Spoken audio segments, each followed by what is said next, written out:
All right, going sans intro on this one, guys, because my new microphone setup has made all of my intros sound like ass. So we'll have to fix that one. So, anyway, sit back, relax, make some eggs, enjoy a beverage or something else, and welcome to the fractured earth.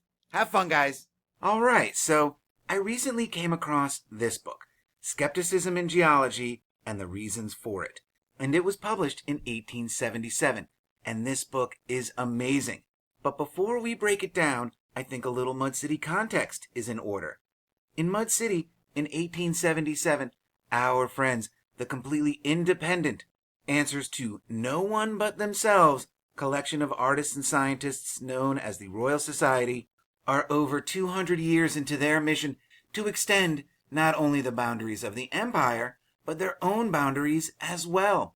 And I love the notion of boundaries in regards to the arts and sciences. There were once limits to these disciplines.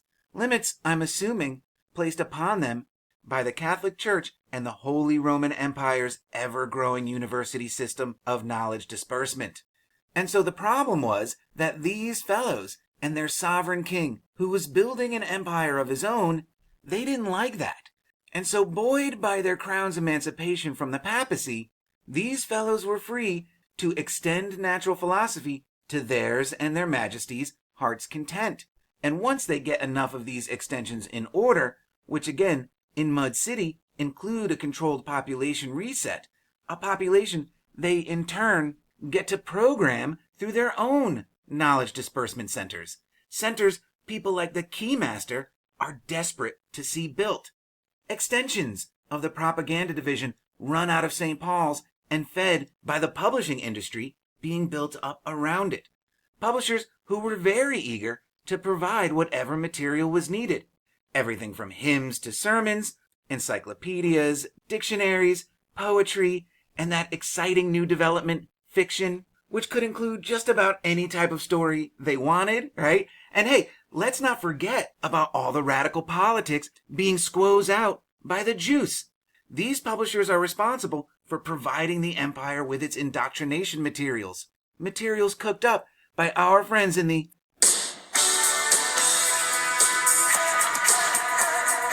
Philosophical Breakfast Club and the X Club, whose members were instrumental in creating public education as we think of it today. A system they use to help create a splintered, easily controllable population that Mud City knows as the fragile fractals.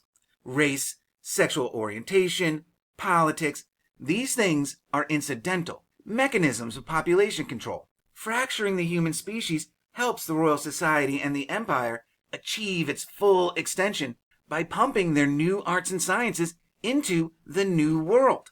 And so, however you'd like to spin the population booms of the late 19th and early 20th centuries, it did the Royal Society's plan to fleece generations to come with their new entertainments and new false sciences no good if everyone believed that they were living in the terrarium described in ancient texts, including the Bible. This limits them. If this plan was going to work, the plebes needed to believe in its possibility. If you are trying to convince everyone that they live in a vast, never-ending universe that's billions of years old, well then, they needed to believe that the rock they were standing on was that old too. And so this is where the grand illusion of modern geology comes into play. An illusion that includes elements of climate science, paleontology, and even anthropology under its umbrella. But geology really isn't an ancient science.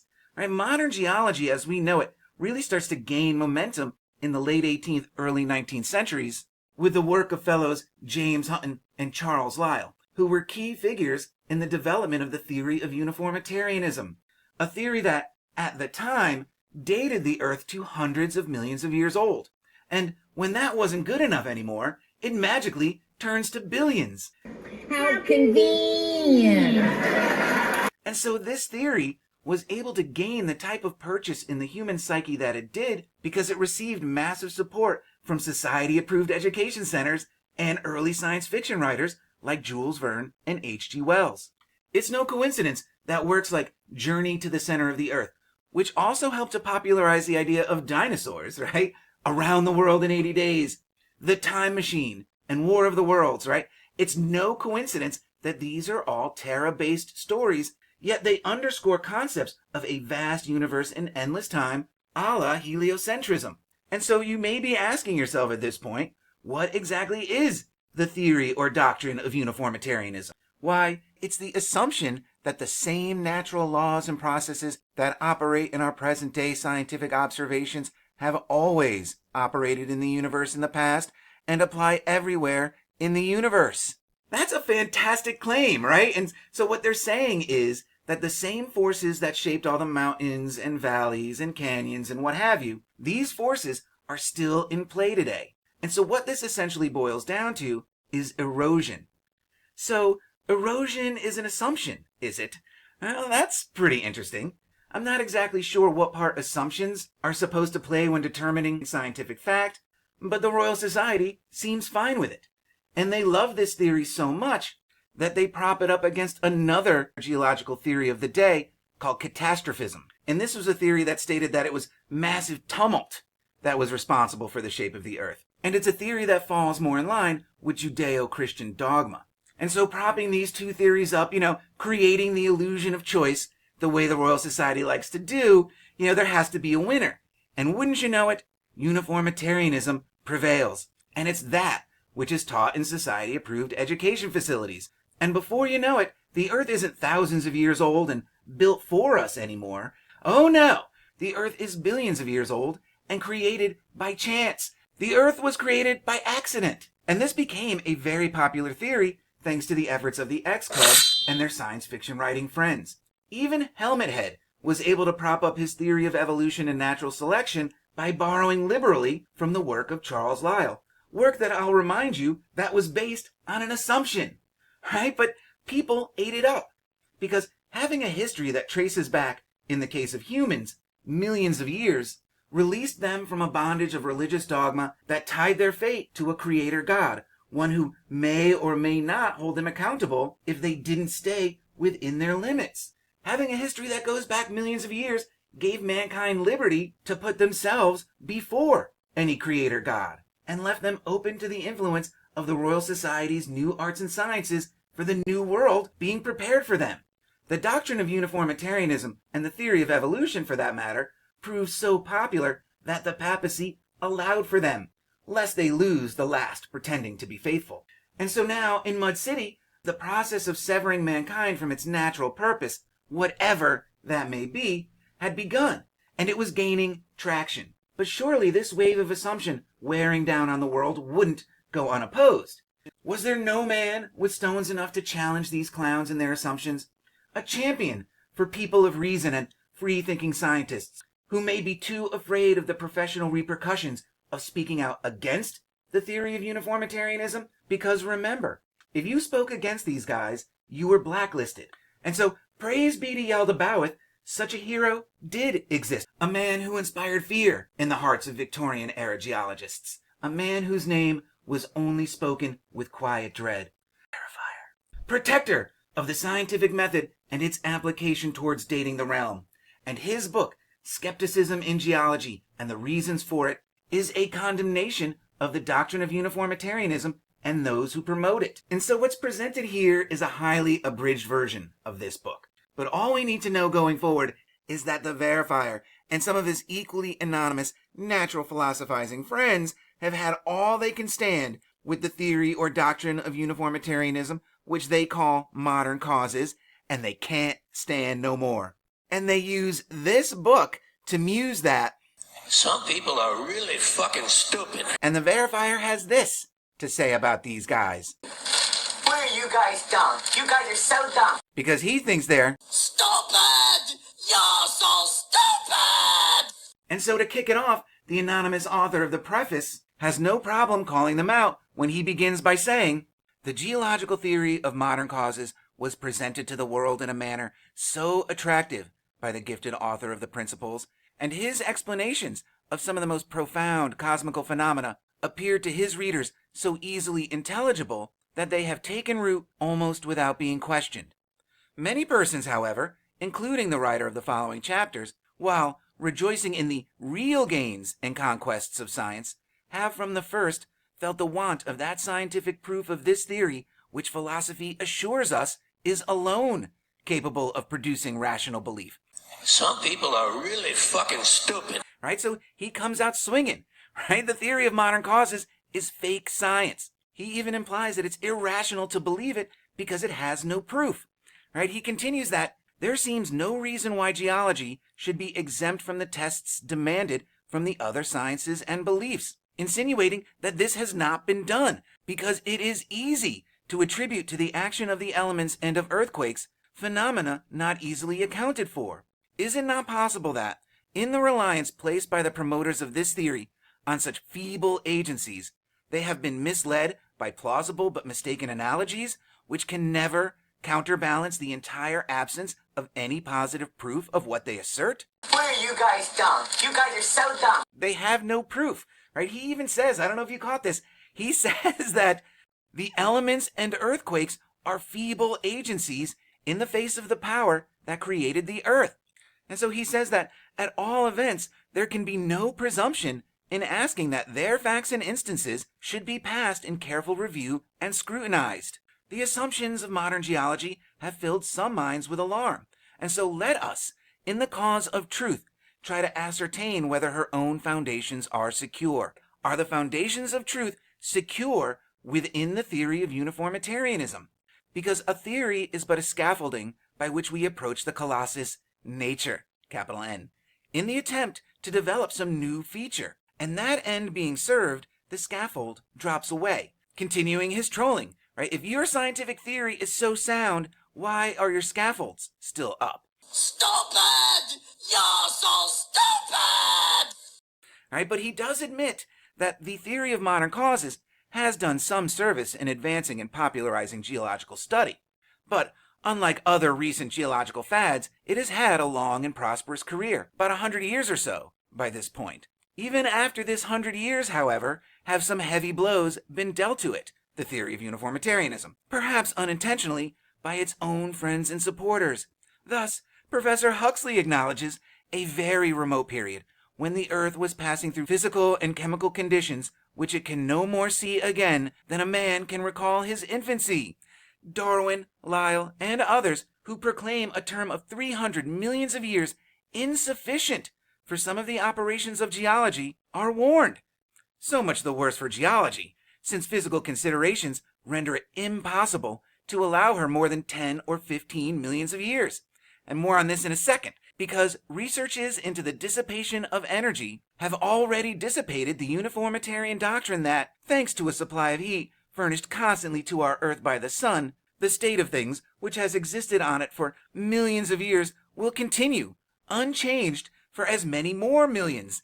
And we have also recently obtained positive assurance that our globe was, in the remotest times, so hot as to be at least plastic. A condition fortunately not now prevailing, either in kind or in degree. Where are you guys dumb? You guys are so dumb. He just doesn't let up, right? If the same forces that shape the Earth are still in play today, and at one time the Earth was so hot as to be at least plastic, well then, where is that state of plasticity on the Earth today? Some people are really fucking stupid. And so I was curious about this claim that it was impossible for the Earth to be more than 10 or 15 millions of years old. Pull the string! And so this is attributed to the work of fellow Peter Guthrie Tate. Mr. Smiley, take a look at this guy. He couldn't be happier. And so working with the assumption that the Earth was once in a molten state and is now in the process of cooling, he reasoned that the laws of thermodynamics dictated that a rate of cooling could be detected, and therefore the time when the Earth started cooling could be deduced. And so what he and his team did is that they went into the deepest caves and mine shafts known at the time and recorded the rate of temperature increase the further down they went. And from this data, Mr. Smiley was able to extrapolate this date of 10 million years for when the Earth started to cool. And he further states that once the Earth started cooling, it would have taken a comparatively few thousand years to get cool enough to be fitted for the existence of life such as we know it. And I love this. Fitted. life was created to fit the realm. And we're going to come back to this theory later, but the anonymous author of the preface is ready to close it out by saying that this book does not deal with the great and incontrovertible truths of geology, but only with certain excrescences, which aim at proving the Earth to have been fashioned by mechanical processes still going on. Right? It's not the incontrovertible truths of geology the verifier and his friends are after. Oh no. Right? It's the excrescences, which the literal definition is unwanted growth. So the goiters, the skin tags of geology, right? That's what he and his friends are trying to sift out with this book. And the anonymous author of the preface warns that faults may very likely be found with the verifier's arguments, and that his suggestions, they scarce deserve to be called theories, may share the fate of many others, now dismissed ideas, right? But he, the verifier, would earnestly submit to the candid reader whether the long array of his facts, taken together with his answers and objections to alleged facts hitherto generally accepted, can be refuted or evaded, because it's a conviction of the radical flaws apparent in the theory of modern causes that impels the verifier to make public his views. And so here we go, right? And unfortunately, much of chapter 1 is just a rehash of the preface, him calling out the modern geologists of the day and their weak-ass theory, right? But I do love that he dates the beginnings of modern geology to the time of Queen Anne, because it allows me to do this. The fat one on the throne is the Queen. She's not very well today, so I should kneel upwind to her. Can't pass up that joke, right? And so he begins by saying that there is no denying that the systems proposed by the cosmogonists of the present day, while very dogmatically enforced by their propagandists, contain many things hard to believe. And he asks that he be allowed to dwell upon the difficulties which environ the doctrine of uniformity, or the operation of modern causes. The elevating power of earthquakes, erosion of rocks by rivers, unlimited denudation by atmospheric influences, and of course, the antiquity of man on the earth. The verifier is coming after all of these things. And he brings out his big guns right away when he says that here, at the outset, it is necessary to protest against the insatiable demands of geologists for time, or rather against the substitution of time for proof of what they assert.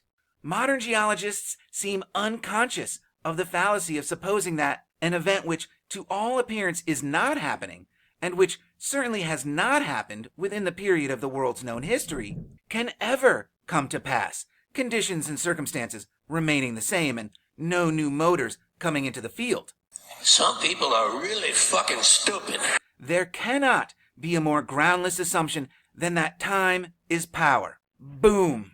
It's groundless because, granted millions of years, tablelands, they say, will be cut down into mountains and glens. According to Helmet Head, it took only 300 millions of years to denude the Weld. If we concede only a few millions more of untold ages, in quotes, how long is an untold age?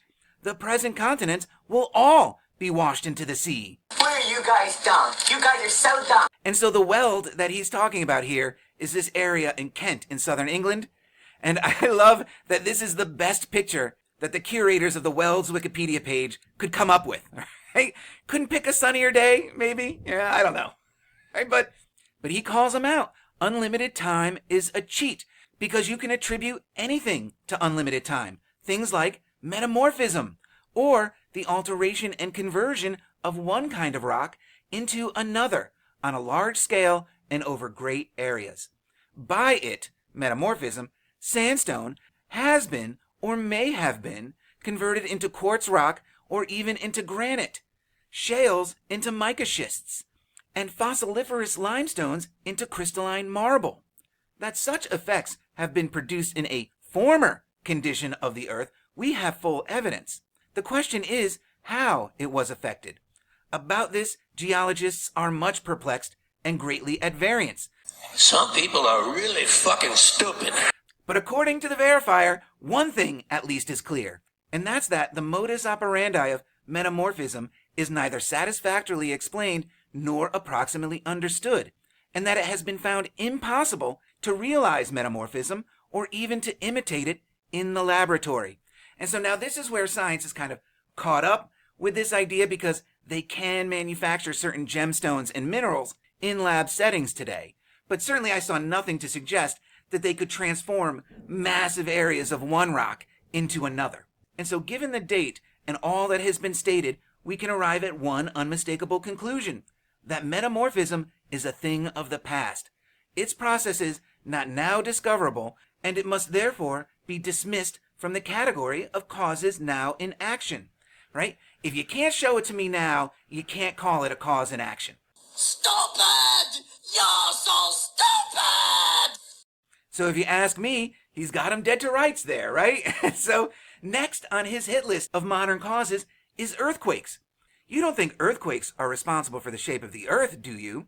Well, you're not alone, because the theory which attributes to earthquakes a large share in the conformation of the actual surface of the globe we inhabit is as old as Herodotus. It was a view shared by Strabo, one adopted by Hooke and Hutton, and their follower, Sir Charles Lyell, proclaimed the continued action of earthquakes as the undisputed agent of his cosmogony, operating now as in former ages of the world's existence, only with diminished force. How convenient. And so to refute their claims that earthquakes can cause a change in the surface of the earth, the verifier thoroughly breaks down at least 4 or 5 major earthquake events of that era, and his findings are the same for all of them. So I'm just going to illustrate his findings for the 1783 Calabrian earthquakes, which was actually a series of earthquakes that rocked southern Italy in 1783. And so he starts by saying that these earthquakes were some of the most tremendous on record, and their effects were carefully investigated on the spot immediately after. And there is a very full account of it from these sources. And so first and foremost, what happened was the opening of fissures in the ground as the earth wave rolled along. And then next, they were struck by the constant occurrence of landslips caused by the enormous masses of earth being shaken down from the hillsides by the sieve-like motion. And so the result of these fissures opening up and these landslides was innumerable stoppages of the river courses, the obstruction of the drainage of the district, and the formation of 215 stagnant ponds and lakes.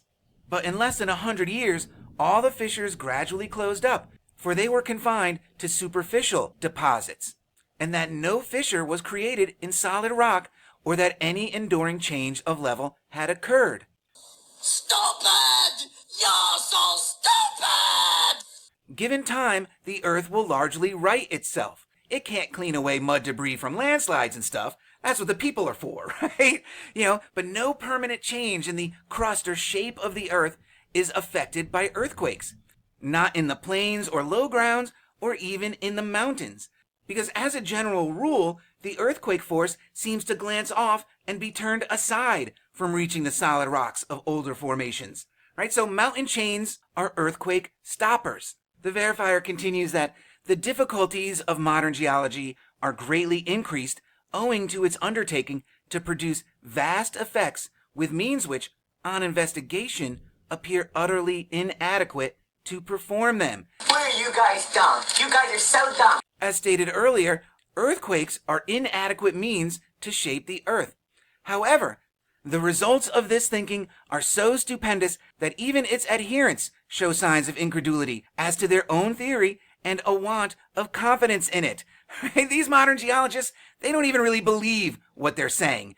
Some people are really fucking stupid. Because while professing uniformity and quietude, and charging with ignorance and obliquity of vision, you know what? That makes me mad.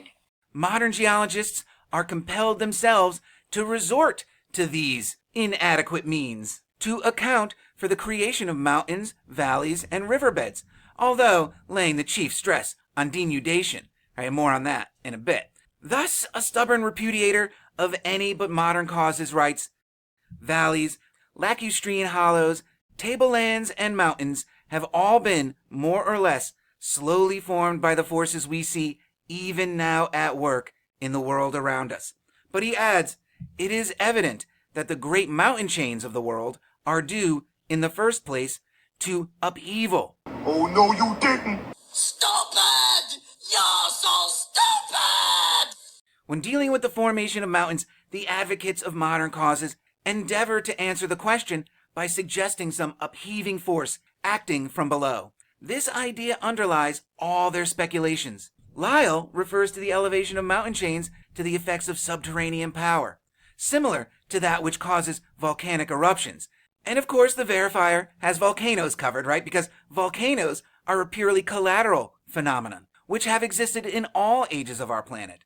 They are to it, the planet, what boils and pustules are to the human body, a safety valve. Yet in regards to this subterranean power that can raise mountains, no one has satisfactorily ascertained the seat or origin of a power which, like that of the fabled giant of old, is to rise up under its mountain burthen. Where is this power strong enough to raise mountains?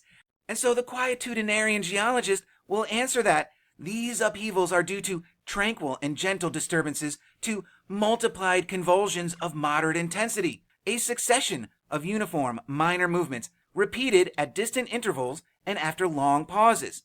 Where are you guys dumb? You guys are so dumb. But a slight attention, however, to the laws of dynamics teaches us that enormous weights are raised and inertia is overcome only by a concentration and accumulation of force, and that pauses or intervals between the impulses inevitably produce loss of power. Stupid! You're so stupid! And so until proven otherwise, he says, there exists, as far as we know, no well-authenticated instance on record of the raising of an entire mountain chain in any part of the globe, nor of permanent fissures in hard rock, for that matter. He says that, is it not possible that the idea of general upheaval by a vertical force acting from below may have been a delusion? Because would not such an upward blow produce a radiating fracture in the Earth's crust, like the starring of a pane of glass in which the widest aperture would be in the center, and the fissures would diminish from that center? The very reverse of what has happened in the case of mountains and valleys? And so I think this is an apropos visualization for what he's talking about here. This being Baltimore, right? Bullets through glass. Right? So if mountain chains were forced up through the tablelands of the earth, well, then we would expect to see cracking around this force, like that which is observed in volcanoes, such as in the U.S.'s own giant whitehead, Mount St. Helens. Right, you can see the cracks that sort of formed in the earth when this volcano shot up out of the ground. And so what he's saying is we don't see this type of cracking around mountain chains, right? We don't see it around the Rockies. Further south, we don't see it along the Andes. We certainly don't see it in the Swiss Alps. And we don't see it in the Himalayas. And so I think the verifier has a very solid point regarding whether or not mountain chains were thrust up out of the ground.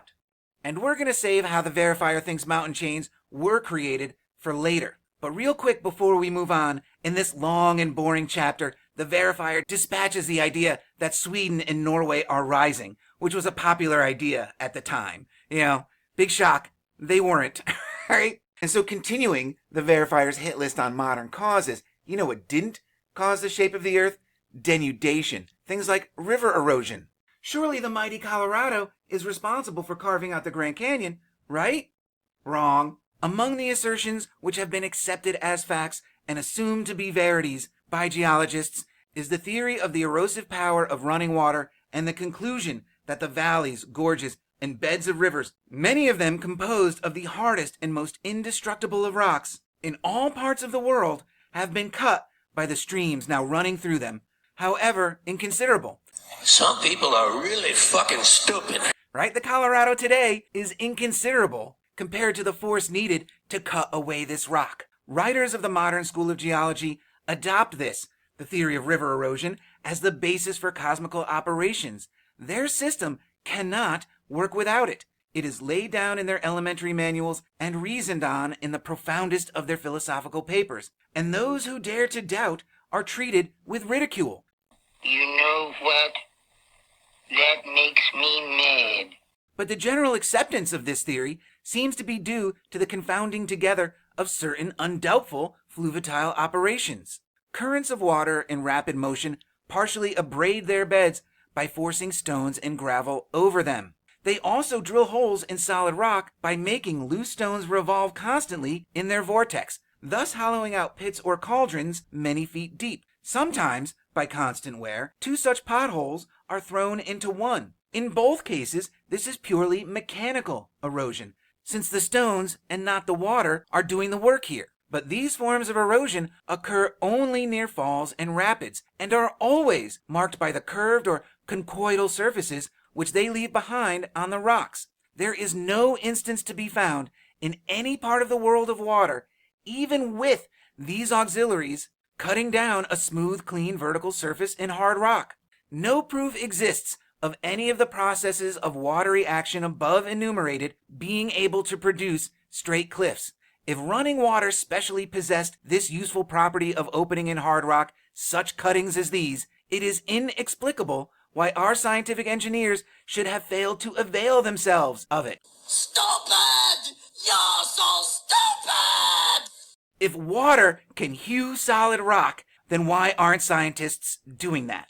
And not stopping there, he asks what has become of the missing strata removed by this clean sweep of river erosion.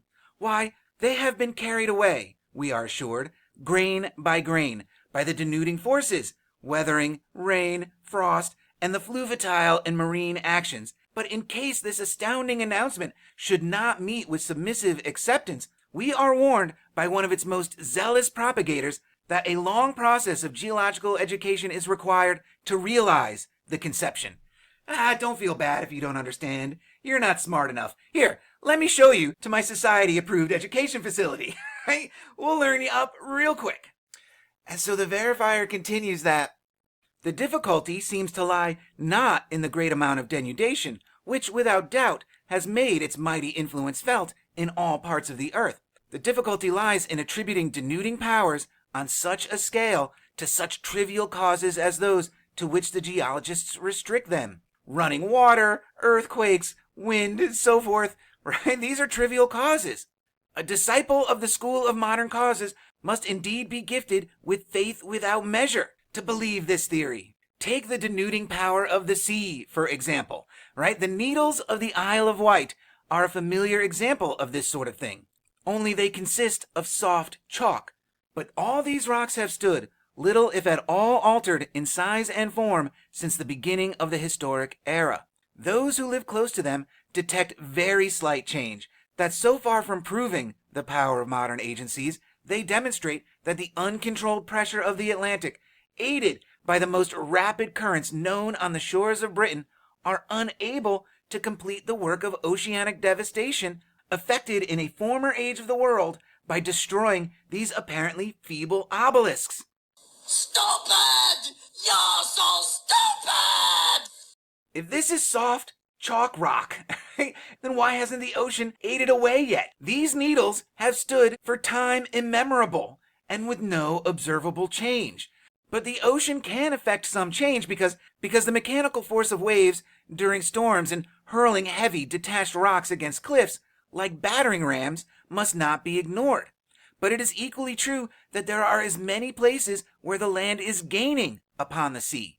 So in reality, the sea is not a destroying element, as geologists would lead us to suppose. Right? And so I don't know where this stands today, but I certainly know that if I were to go to the beaches that I went to as a kid in Connecticut, I would bet that they look exactly the same as they did 40 years ago. Right? No doubt about it in my mind, other than man-made changes. And so last among his hit list of modern causes is glaciers.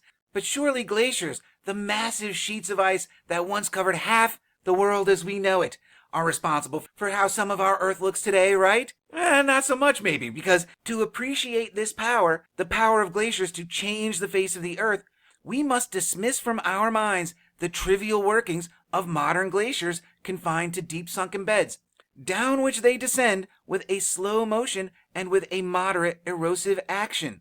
Right? The modern glaciers of today, we don't see them making these massive sweeping changes to the Earth's crust. And so if we don't see it happen today, then who's to say that's how it was then? Because the phenomena before us are inconsistent with the supposition of a gradual retirement and a diminution of the ice covering, which geologists hitherto have taken for granted. Right? Modern geologists just take these massive ice walls for granted. Where are you guys dumb? You guys are so dumb. They do not act in a way conducive to changing the shape of the Earth. And so the verifier closes his book by summing up and saying, are the forces now in action the same in kind and in degree as those which stamped upon the earth its actual features? As far as earthquakes go, it has been proved not only that mountain chains are not raised by them, but that their shock is arrested by mountains, and that so far from opening gorges and valleys and fissures in hard rock, they are powerless to effect even a fracture in solid rock. It has been submitted also that the case of atmospheric denudation has broken down under cross-examination, that geologists have lost sight of the fact that there is a limit set to the erosive effects of the atmosphere, and that at the utmost, present denudation could not produce the astounding effects attributed to it, since the combined action of rain, frost, running water, and sea waves, whatever their force and velocity, have but a very limited power to file away or erode hard rocks, much less to carve out great valleys or mountains. There is cause for believing that the entire disappearance of strata over large areas, known to us by a few outlying fragments, may be due to earlier and mightier operations than those of modern denudation. Instead of dogmatizing the theory of uniformitarianism or modern causes, let us rather confess it is difficult, if not impossible, for the limited faculties of man thoroughly to explain the nature of those all-powerful causes which have given the earth its present surface. Whatever they were means to an end, and that end has been effectually and successfully carried out. A certain object was to be effected, that of rendering the earth habitable and useful to man.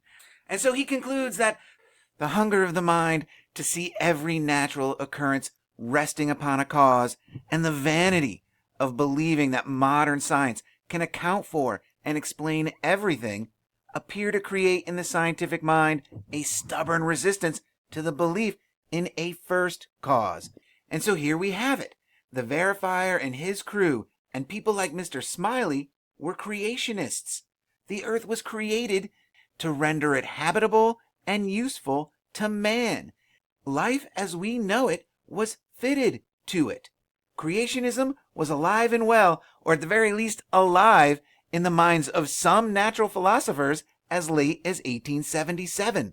And so he closes the show by saying that he and his buddies venture to hope that the more geology is studied in an earnest spirit, free from the mirage of attractive but shadowy hypotheses like modern causes, the more it will be acknowledged that not blind force, however gentle, nor mechanical impulses, however gradual, rendered our planet what we find it. And so he pretty much closes out the book here. But one thought I had was that despite all the mentions of our globe, there are enough references to flat and smooth table lands that, combined with the clear creationist stance of the verifier and his friends, it makes me wonder if they weren't closet flat earthers.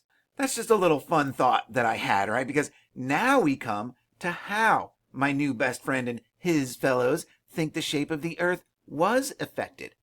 And it works off the same assumption used by all geologists at the time, uniformitarian or not.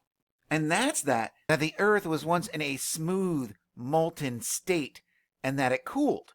But whereas the uniformitarians assert that the elements created by this cooling, the atmosphere, water, etc., these things slowly wore away at the smooth surface of the cooling earth, aided by earthquakes and subterranean forces that no one can explain.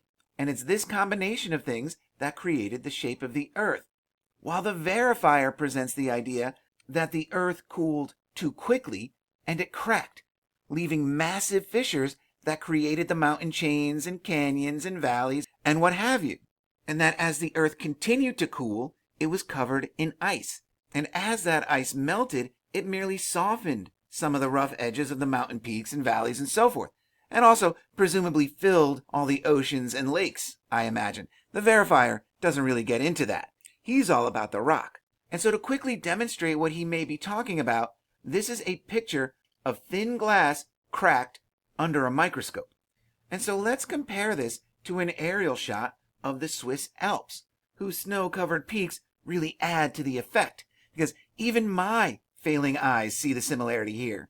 And while not quite as fractured as glass gets, mud also cracks when it dries. And so all of this talk of cracked glass actually brings me back to the work done in my Master of Reality series, which was so rudely interrupted by COVID, because that's where it was going. It was going to be all about glass, and whether or not the Milky Way could just be a giant crack in the firmament.